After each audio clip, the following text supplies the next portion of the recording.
What is going on, gunfighters? Are you excited about a brand new episode of Gunfighter Life? By God's grace, I got an idea for a lot of episodes. State of this caliber in 2024. Just kind of like the State of the Union address, but for a caliber. What's the state of, 9mm in 2024? What's the state of, 5.56, 308, 40 Smith & Wesson? I don't know if I'm going to do all those calibers, but you get the idea. I'm excited to get you guys some new content because I've been doing a lot of tactical reload episodes because I've been professionally gunfighting to make some money while this podcast, God willing, becomes a full-time income. If you want to make that happen, if you want to be part of that, check out the Patreon link in the show notes. With that, welcome to Gunfighter Life, where we talk about guns, gunfighting, tactics, ballistics, calibers, the right way with Almighty God at the center, Judeo-Christian values, and real-world first-hand experience. Let's hit up this bio, and then we'll get into the main topic. First and foremost, I am a Christian. I don't apologize for that. God is number one in my life. I grew up hunting and fishing in the backwoods of the southeastern United States at a very early age. Some of my earliest memories are with firearms. I joined the Marine Corps at 17, did a couple of combat tours in Iraq. By God's grace, He got me through that safely. After that, I served as an instructor, an urban warfare instructor, and a desert warfare instructor for the United States Marine Corps. I also served with the LAPD, both full-time as a sworn police officer and some more specialized assignments, as well as serving in the U.S. Army, full-time and part-time National Guard. I've been a FBI firearms instructor, still am an FBI firearms instructor, have been for a lot of years. Also NRA certified and some other three-letter government agency certified. I've been a private contractor for a three-letter government agency I won't specify. I've been the commander of a tactical team in a large metropolitan area. By God's grace, He got me through all that in one piece, not because I'm better, but because He chose to have grace and mercy on me. I've been a professional hunter and guide. Professionally hunted things like buffalo and elk. Not many people today can say they've done that, but I'm blessed to be able to say that I have. I've hunted everything from white-tailed deer on the East Coast to mule deer on the West Coast to gray squirrel on the East Coast to prairie dog on the West Coast and elk and bear and wolf and slain all manner of beast. A state rifle and pistol champion a few times over in a few different disciplines. Now those experiences, it's not because I'm bigger or badder. Certainly not bigger. In fact, I met one of the patrons in real life, and he said something to the effect of, "I thought you'd be bigger." Reminded me of that William Wallace movie, where he's like, "Oh yeah, if William Wallace were here, he'd shoot lightning bolts out of his rear end." Well, I'm not William Wallace, but I am the person that did all those things in the bio. But not because I'm bigger or badder. I don't think that I survived when many other young good men did not. I give all the glory and all the credit to God, all the talents and experiences that He's given me and the things that He's let me live through.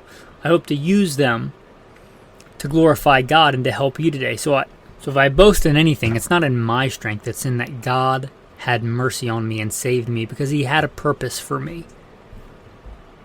And hopefully I can use those talent, skills, and abilities to serve you today. State of the Cartridge address. The 223/556 in the year of our Lord, 2024. What's going on, guys? Hopefully you're liking this series on, State of the Cartridge address. Where has the cartridge been? Where is it today? Where is it going? Kind of deal. The 223 or the 556, let's not get into the minutiae and weeds on the dimensions and different amount of free bore between 223 and 556 and pressure and all that stuff. But if you blow yourself up or hurt yourself or somebody else, it's your fault, not my fault. Make sure your ammo is safe for your gun. But 223, 556, back in the 50s, when we were rocking the M14, I believe the shortest lived military frontline infantry weapon of the U.S. military, the shortest lived lifespan. Somebody got the idea, let's take the 222 Remington about and let's shoot people with it. Let's throw it in a battle rifle. Let's do this assault rifle thing a different way than the Germans did with the Kurtz round, different than the Russians did with the 7.62x39. Let's do our own thing. Let's do a super high velocity, low caliber, 22 caliber, a varmint round. Let's shoot people with varmint rounds. Let's see how that experiment goes. And the idea, the philosophy basically behind that is let's carry a lot more ammo. I don't think anybody was under the illusion that round was going to be as effective round per round as 7.62 by 51 NATO or even 30-06 from yesteryear or really anything else. That wasn't the goal, I don't think, round per round effectiveness.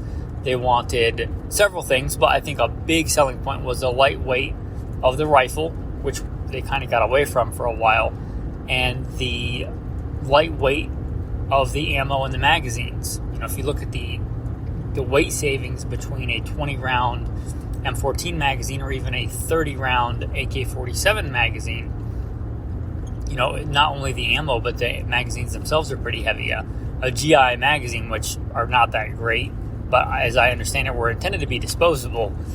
The GI magazines, aluminum magazines, they're quite a bit lighter just in and of themselves. So the main idea was, let's take a high velocity. Gunpowder doesn't weigh nearly as much as the lead in the projectile. A pretty lightweight projectile, especially compared to what was around at the time. Heck, even compared to, an M1 carbine, it's lightweight. Let's take a super lightweight, super high velocity for the time, not compared to something like a 220 Swift, but you get the idea, compared to most battle cartridges. Lightweight, high velocity round, and let's use it on people. Let's see how that experiment goes. And we're still in that experiment. The 223-5.56 is the de facto defensive rifle caliber of our time, much like the 9mm, not quite to the same degree, but much like the 9mm is for the handgun. You can like it or not. You can like the 223-5.56 or not. You could think it's a, miniature poodle shooter, or you could think it's the samurai sword of the modern day. Whatever you fall on that spectrum, whatever you think, it is kind of the de facto. Like if you're looking for and I'm going to say assault rifle, let's not fall into this Orwellian newspeak brief aside. Assault is not a bad word. Assault can be a good word. I was an assaultman in the Marine Corps. I assaulted things. That's what I did, things that needed assaulting. If you come home and, some guy is trying to force their way on your wife, you don't think you should assault that man? Obviously you should. If there's a team of radical Islamic terrorists that are bent on cutting off Christians' head, which is a thing that they do, let's not forget that, and you got a team of Navy SEALs outside, should they not assault that building and take that building and destroy those adversaries? I would submit they probably should. Assault is not a bad word. So let's not fall into this Orwellian newspeak and let some other side force a word into being bad when it's not bad. The word assault is not malum in se. It's not evil by nature. It's not like the word theft, which is wrong. Assault is neither good nor bad. It's just an action that can be good or bad depending on the circumstances. So I'm going to say assault rifle. You can, listen to something else if you get so easily offended. But if you're looking for an assault rifle today, a modern carbine to fight with, to defend with, even just to train with, it's probably going to be 5.56 223. It's a giant share of the market. I don't know the exact numbers, but it's a significant portion. You could argue with that and say, you could say that's good or bad, but it is, right? Let's deal with what is first, and then we'll talk about maybe what we want to be. But we have to face the reality of what is. And the 223-5.56 is the de facto, carbine caliber of today. Now, it's pretty much been that way again since the mid 60s when it started being adopted by the military. It took a little bit longer to catch on with the civilian market. There was not a lot of love at first for that cartridge or the M16.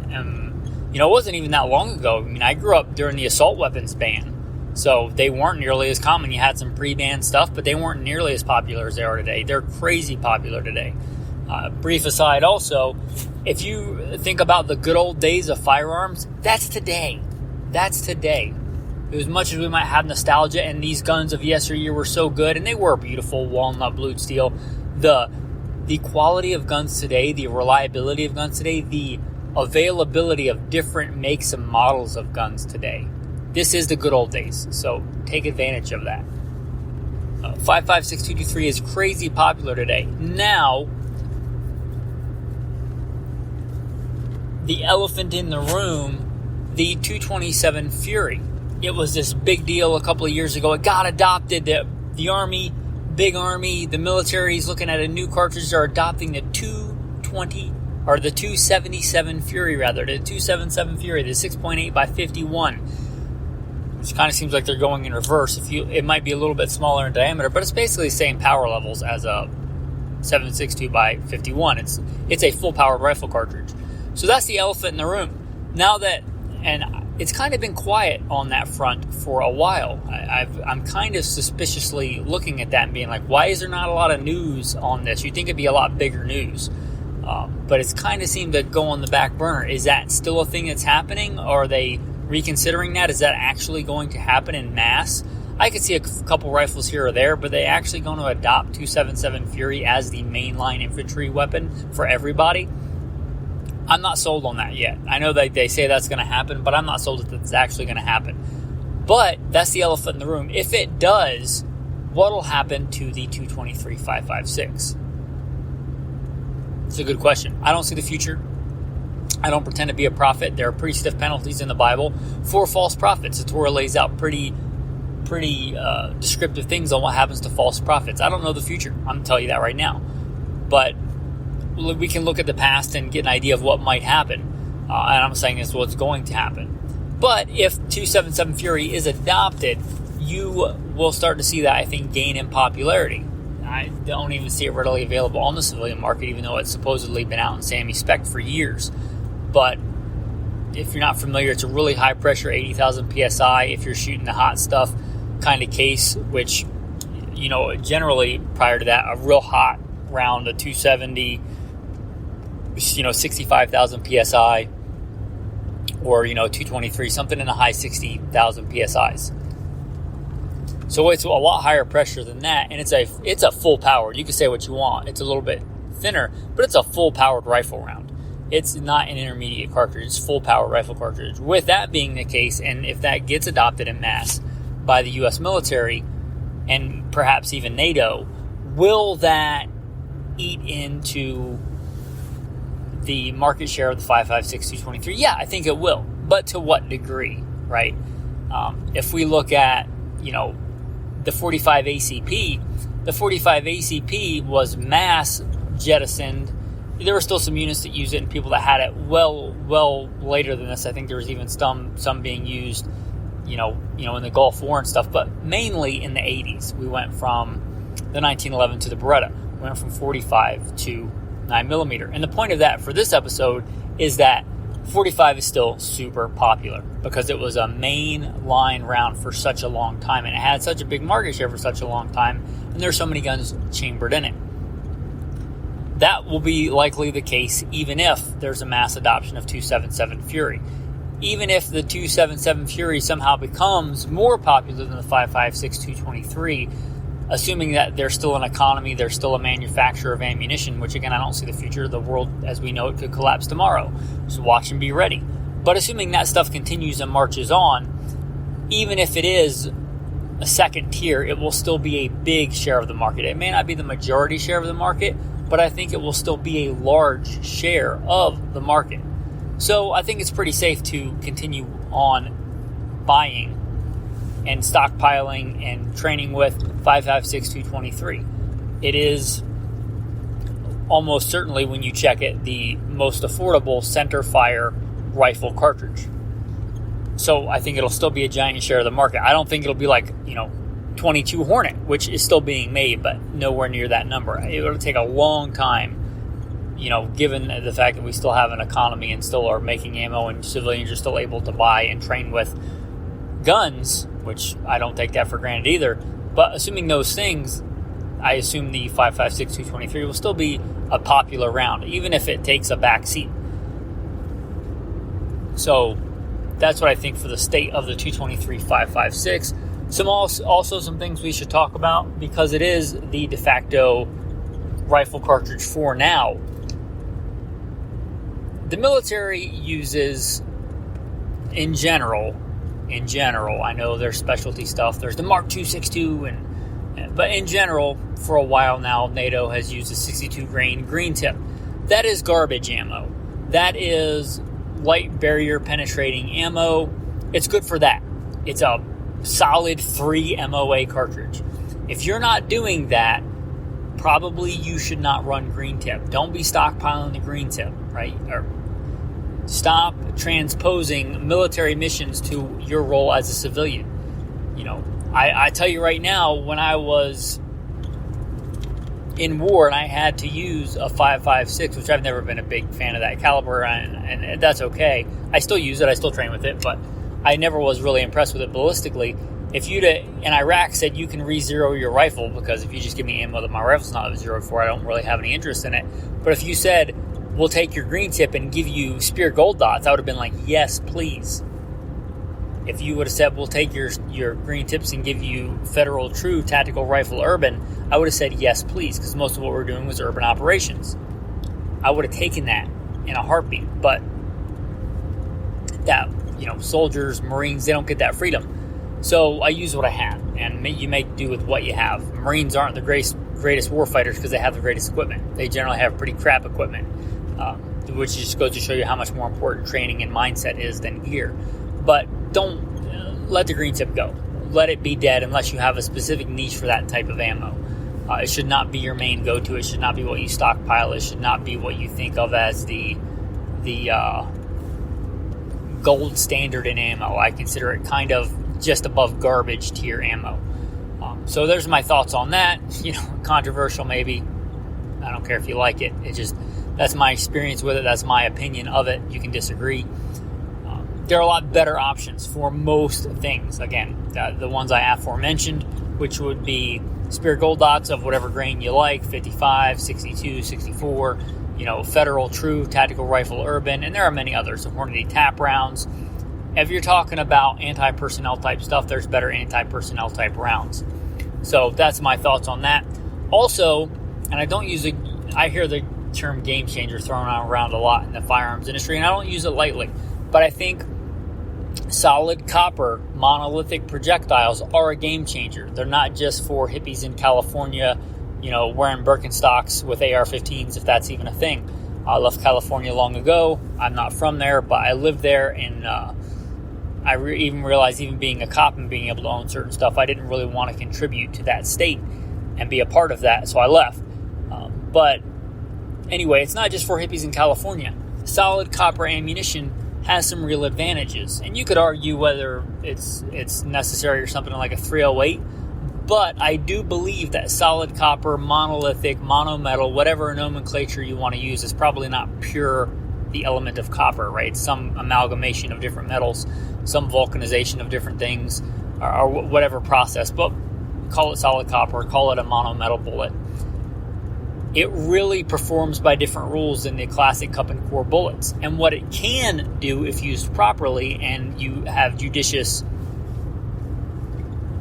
selection of ammo in the right circumstances, it can help a caliber punch above its weight class, right? And since 5.56 223 is so popular, people use it for deer. Now, I've been a professional big game hunter and guide. I've hunted a lot. I've seen people hunt deer with 223. I don't like it. It's absolutely, completely marginal for that. It will get the job done. But the solid coppers, again, they can help a cartridge punch above its weight class. So, if you are looking at hunting deer, I'm not saying they're the only game in town, but if you're looking at hunting deer with a 5.56 223, I would say give a good, hard look at solid copper monometal bullets for a 5.56 223. They also could be a good thing to use for anti-personnel if you're going to train with them a lot. They're probably not going to shoot same point of aim, point of impact as traditional bullets in a similar grain weight. They're longer. Again, they play by different rules. But if you had the coin to spend on it, or you're just going to re-zero your rifle every time you got back from the range for your carry ammo, they are a good solid option even for anti-personnel type stuff. Those solid copper bullets are good stuff. And I think they have the most merit in marginal calibers for a task. 5.56 for deer, which I'm not saying is a great idea. I'm saying you can do it. And if you're going to do it, you might look at the monometals. They can do a lot. There's been a lot of advancements in bullet construction technology over the past, let's say, 15 years. And 223 5.56 being a major caliber has benefited from that. Again, since it is, we'll like it or not, since it is the de facto carbine cartridge of our time right now, at least, take advantage of that. Economy of scale. You can get some really good, affordable ammo. And I'm not talking about the crap Russian, steel core, steel jacketed. I'm not about that stuff. But even good quality brass ammo, you can get at a decent price for 5.56. Take advantage of that. Also, if you're talking about defensive use, I don't think it's the best caliber, but there is some really good options for defensive rounds for the 5.56 223. There's also some really good and affordable 5.56 223 platforms. Somebody recently asked, and I answered it on a Q&A, what about a PSA, AR-15 for my first AR? And I gave them a bunch of caveats, like make sure it has a nitrided or chrome-lined barrel, and, I would go with a 16 or a 20-inch, a good all-around, going to be your one rifle for a while. But outside those caveats, yeah, and they're crazy affordable. Also, the Smith & Wesson M&P AR-15s or the Ruger 5.56 AR-15s. They're just really affordable. You adjust even though inflation's crazy right now, you look at those numbers for inflation and look at what there was really only a couple back in the 80s, early 90s. Look at what an AR cost then versus what it costs now. Again, these are the good old days in many, not in all, but in many respects. So there's some really good AR-15s that are affordable. There's some really good loads for the 5.56 223. And there's some really affordable ammo. And there's a lot of different options. And don't turn your AR-15 into a tactical dumpster with just all a bunch of crap hanging off of it. But there are some really good accessories and stuff like that when they're necessary. A good white light, a good sling, a good optic after you've zeroed and have good backup iron sights. But there's a lot of options there. A lot more than there was, again, 15 years ago, 20 years ago. So again, take advantage of that. This is like the era of the 5.56 223. How long will it last? Will it continue? Will it grow? Will it wax? Will it wane? I don't know. Again, I don't see the future. But right now is a good time. So some thoughts on the state of the 5.56 223 for today. It's a tactical tip. Since we mostly talked about 5.56 223 as a tactical thing, because it's mostly tactical. This is not just about this caliber, but in hunting in general. If you want to be a master of your craft for hunting, take it to the next level. Don't just be like, put it behind the front shoulder. Study the animal, your quarries, the food animal or whatever you're hunting that God has given you. Study how God designed that animal. Know its anatomy. Know the different shot angles. Like if you're taking a 3/4 away shot, where do you aim? And where do you aim with different calibers, right? There are certain shot angles that I would take with a 308 on a deer that I would not take with a 5.56 223. Just wouldn't. You say it's a sledgehammer, it's whatever. There are certain shot angles, I repeat, there are certain shot angles on a deer that I would certainly take with a 308 that I would not take with a 5.56. There are certain shot angles that I would take with a 5.56 that I would not take with a bow. Just know there's a little saying I like to say, know God, know yourself, and know your weapon. That's a good kind of warrior mindset to have. If you're putting hunting into the mix, know your quarry as well. Again, how did God design that animal? Study its anatomy. You shoot bears differently than you shoot deer. Different calibers react different ways. Know your bullet's construction. Know the anatomy of that animal. Know where the rib cage ends. Know how to thread that needle if you're using a caliber and you want to avoid the ribs. Just different things, right? Study the anatomy of an animal if you want to take your hunting to the next level. Picture, even if it's an animal you're not going to shoot, just like you can dry fire, on different targets and stuff, and I encourage you to dry fire when you're training. You can dry fire on, targets of animals. You can dry fire on, how easy is it today to print out pictures if you're not great at visualization and visualizing, printing out a picture where you can see the animal's rib cage, its vital organs at different angles, not just a classic broadside, because you don't always get a classic broadside, and know how to thread that needle, know where that shot placement should be, know what your margin of error is. Anyway, that's your tactical tip of the day, your tactical verse of the day. And the fear of you and the dread of you shall be on every beast of the field.